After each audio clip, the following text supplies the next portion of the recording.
Kalu arrived in Abuja with two things in his pocket and one dream in his heart. The two things were one leather wallet and a small Nokia phone with a cracked screen. The dream was simple, almost naive: love, stability, and a future built with the woman he believed in. Abuja didn't care about dreams. The city moved fast.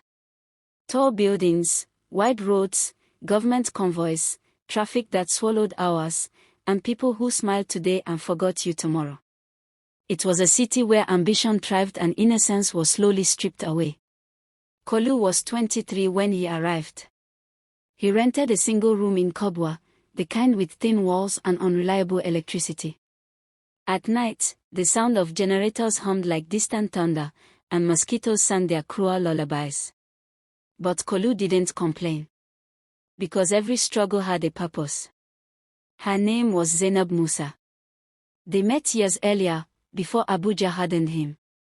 Back when love was easier to believe in. Zainab lived in Mina then.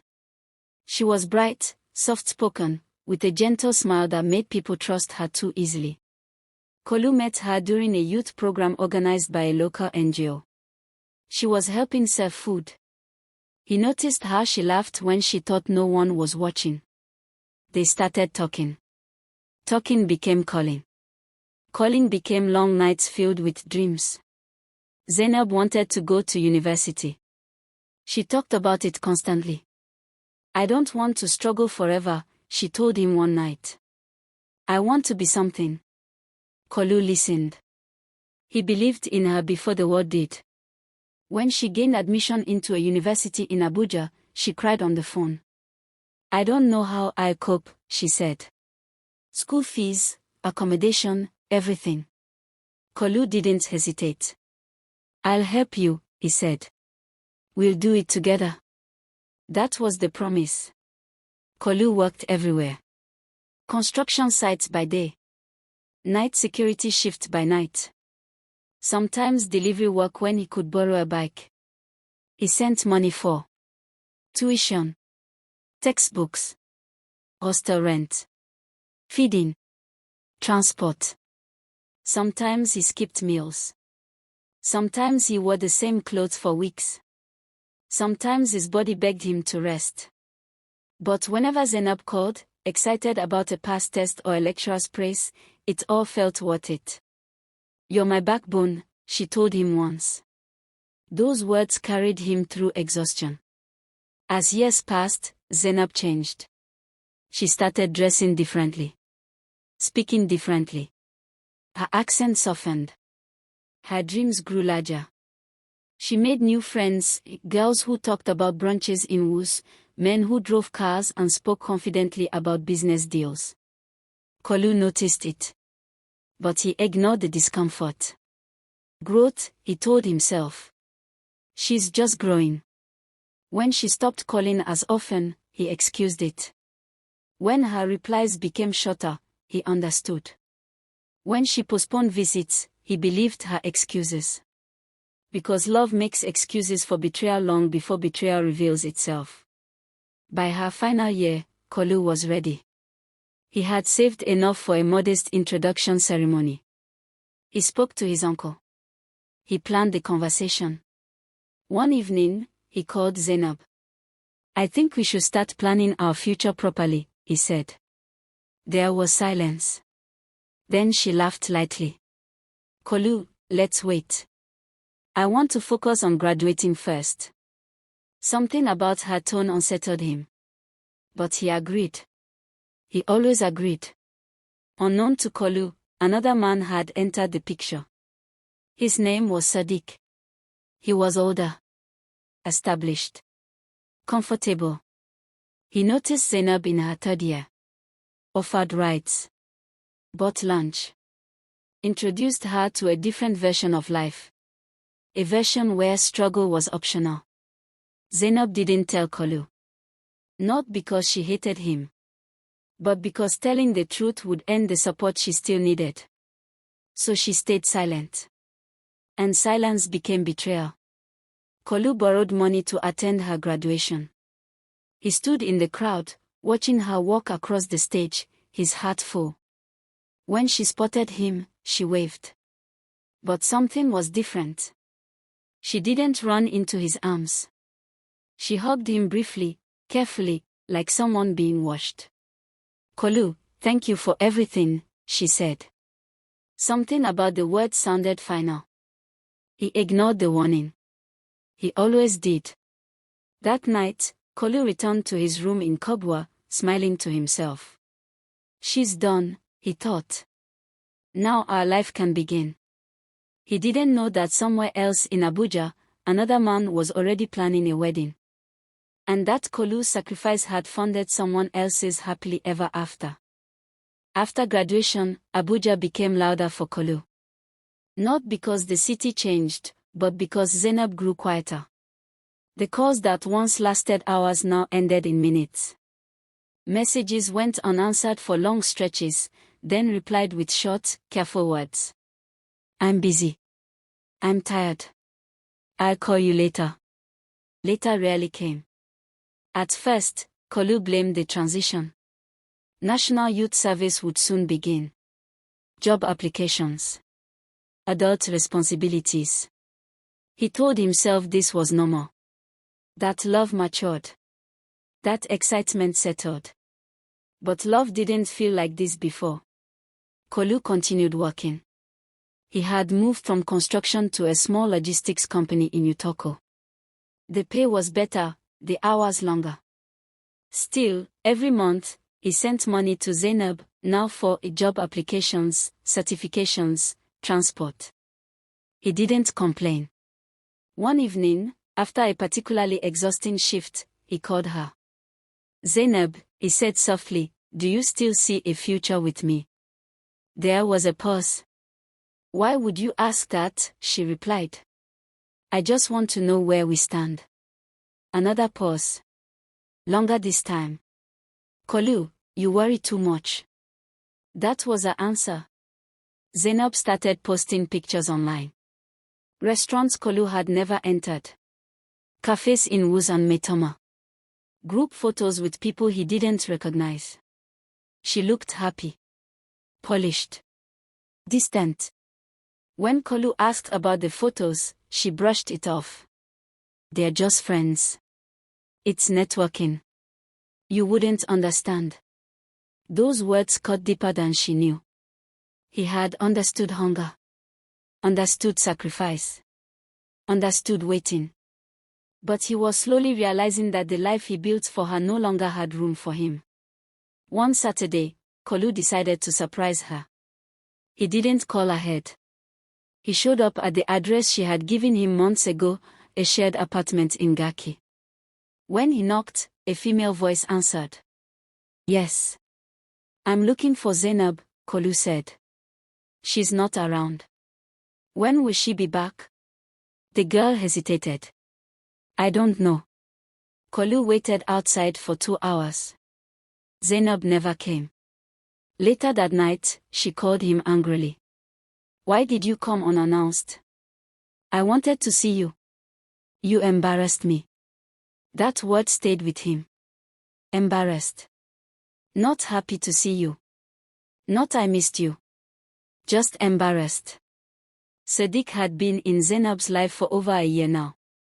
He didn't struggle the way Kalu did. He didn't count naira before spending. He spoke confidently about business, politics, connections. He took her to places Kalu only passed by in traffic. He asked questions about her dreams, and promised shortcuts. "You don't have to suffer," he told her once. "You've done enough of that."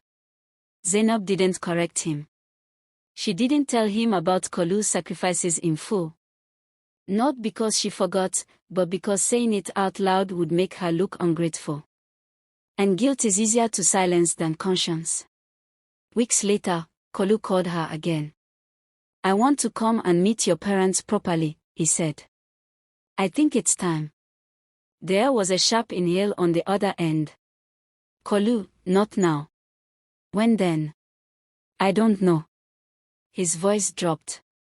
"Is there someone else?" The silence answered before she did. "No," she said quickly. Too quickly. But Kalu had had enough. That night, he sat alone in his room, lights off, Abuja's generator noise filling the air. He thought about every sacrifice. Every skipped meal. Every delayed dream. For the first time, doubt outweighed hope. Zainab stopped asking for money. At first, Kalu felt relieved. Then afraid. Because deep down, he knew what that meant. People don't stop depending on you when they love you. They stop when they've found someone else to lean on. Kalu didn't know it yet, but the betrayal was no longer forming. It was complete. All that remained was for him to discover how completely he had been erased. Kalu found out on an ordinary morning. There was nothing dramatic about it. No thunder. No sudden collapse of the sky. Just another Abuja morning, traffic reports on the radio, hurried footsteps outside his window, the smell of frying akara from a roadside seller nearby. Ordinary mornings are dangerous like that. They don't warn you before they change your life. Kalu was getting ready for work when his phone buzzed. A WhatsApp notification. It was from Chinedu, an old friend from Minna who had moved to Abuja years earlier. They spoke occasionally, mostly greetings, nothing deep. "Guy, I just saw something. Are you and Zainab still together?" Kalu frowned. He typed back. "Yes." "Why?" The reply came almost immediately. "I'm asking because I just saw her wedding flyer online." Kalu stared at the screen. Wedding flyer. His hands went cold. "Which Zainab?" He typed, though his heart already knew. There was a pause. Then Chinedu sent an image. It was a glossy digital flyer. White background. Gold lettering. At the center was Zainab. Smiling. Radiant. Her arm was linked with a man Kalu had never seen before, tall, confident, wearing a tailored agbada. The words beneath the picture felt unreal. "With joyful hearts, the families of Musa and Abdullahi invite you to the wedding ceremony of Zainab Musa and Sadiq Abdullahi. Date, 2 weeks away. Venue, a popular event center in Maitama." Kalu dropped the phone. It hit the floor with a dull sound. For a long moment, he didn't move. He couldn't. His mind refused to accept what his eyes had seen. It felt like a mistake. A coincidence. Another Zainab Musa. But deep down, he knew. This was the woman he had trained. The woman he had believed in. The woman he had starved for. Marrying another man. Kalu picked up the phone again with shaking hands. He called her. Once. Twice. 3 times. No answer. He sent a message. "Zainab, someone sent me something. Please call me." Minutes passed. Then another message appeared. Delivered. No reply. Kalu didn't go to work that day. He sat on the edge of his bed, staring at the wall, replaying memories like broken clips. Her voice thanking him. Her laughter. Her promises. "We'll marry after school. Just be patient. I'm doing this for us." Tears came suddenly. Hot. Uncontrolled. He hadn't cried in years. Abuja had trained him to be strong.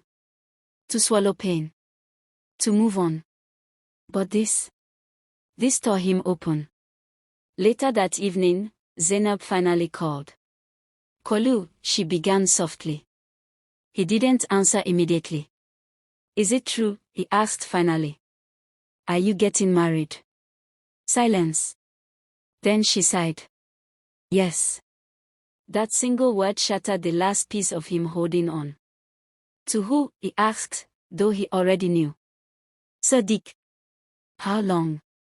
His voice cracked. Another pause. "Over a year." Kalu laughed. It came out hollow. Broken. "So while I was working like a fool, while I was sending money, while I was waiting, you were planning a wedding with another man. Kalu, please. When were you going to tell me? He interrupted. I didn't know how. He closed his eyes. I built you, he said quietly. I built the life you're stepping into. There were tears in her voice now. I didn't plan for it to be like this. But you let it happen. She didn't deny it. Zainab spoke carefully, choosing words like someone afraid of breaking glass. Sadiq is stable. He's ready. He didn't struggle like you. I'm tired of struggling. Kalu felt something harden in his chest.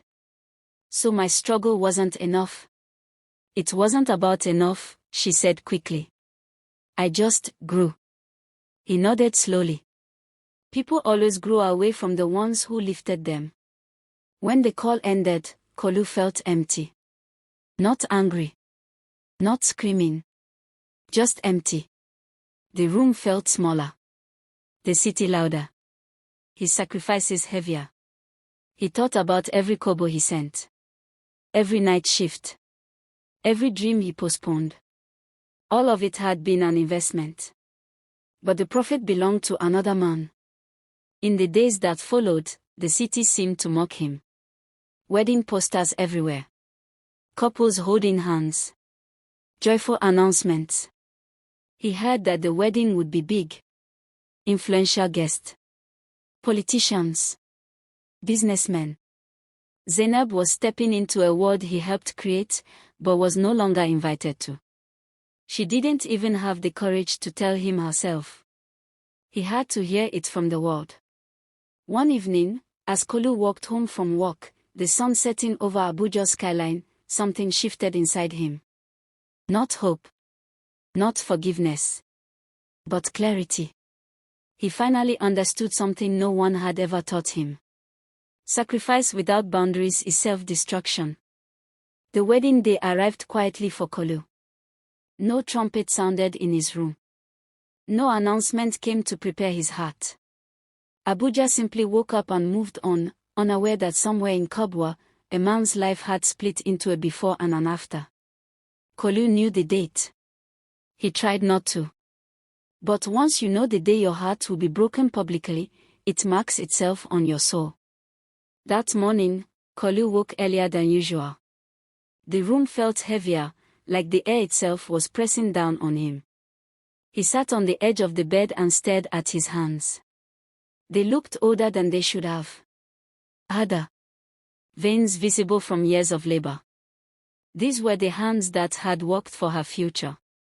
Now they trembled. Outside, a neighbor was playing music, an upbeat wedding song. Kalu closed his eyes and leaned back against the wall. He didn't cry. He had cried enough already. For a brief, dangerous moment, Kalu considered going to the wedding. Not to cause a scene. Just to see her. Just to confirm with his own eyes that the story was real. He imagined standing at the back of the hall, watching her walk in. Watching her smile. Watching her take vows she once promised him. The thought made his chest tighten. He stood up. Picked up his phone. Then stopped. Some pains don't need confirmation. They only need distance. He ended up seeing it anyway. Not in person. On social media. Photos began to flood WhatsApp and Facebook. Zainab in a white gown, glowing. Zainab smiling beside Sadiq. Zainab surrounded by people clapping and cheering. She looked happy. Kalu stared at the images until his vision blurred. This was the woman who once cried about school fees. The woman who promised patience. The woman who had eaten food bought with his last money. Now she belonged to someone else. And no one there knew his name. That was the hardest part. Not that she married another man. But that his role in her life had been completely erased. He wasn't the supportive boyfriend. He wasn't the struggling partner. He wasn't even an ex. He was nothing. As if his years of sacrifice had never existed. Later that afternoon, Kalu left his room and walked aimlessly. He didn't know where he was going. He just needed movement to prove he was still alive. He walked until his legs ached. Until the city lights began to flicker on. Finally, he stopped at a quiet bus stop and sat down. That was when the tears came. Not loud. Not dramatic. Just heavy tears that slid down his face as he stared at the road. For the first time, he allowed himself to ask the question he had avoided for years. Who am I without her? As the night deepened, something settled inside him. A cold understanding. He realized that love alone does not guarantee loyalty. That investment does not guarantee commitment. That sacrifice does not buy gratitude. Some people take what you give them, and then take more.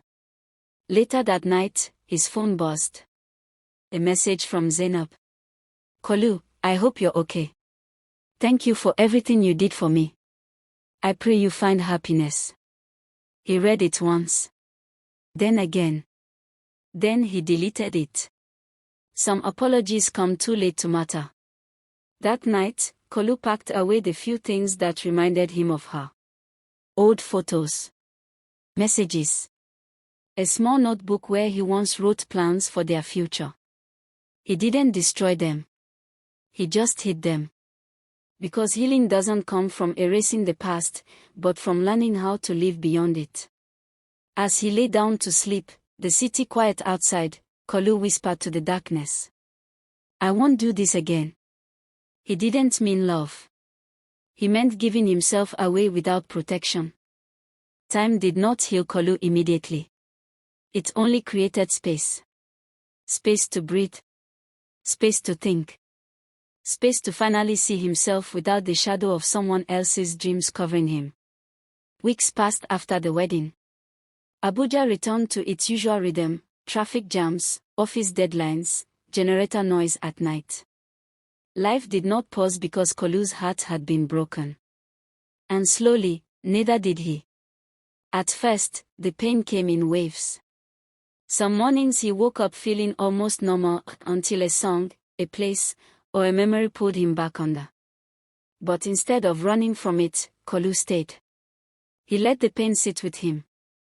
Because for the first time, he understood that the pain wasn't just about Zainab. It was about him. About how he had made someone else's future more important than his own. One evening, as he sat alone in his room, Kalu spoke out loud to no one in particular. I disappeared for her. That sentence changed everything. He realized that in trying to save someone else, he had abandoned himself. He had delayed his education. Delayed his growth. Delayed his happiness. All in the name of love. But love that cost you your identity is not love, it is loss. Kalu didn't wake up one day suddenly strong. Strength came quietly. He began by cutting off emotional access. He muted Zainab's number. Unfollowed mutual friends. Stopped checking her life online. Not out of bitterness, but survival. Then he did something he had postponed for years. He applied to school. Part-time. Evening classes. Nothing glamorous. But it was his. Each class felt like reclaiming a piece of himself that he had given away too easily. No one clapped for Kalu's progress. There were no congratulations. No public praise. He studied after long workdays.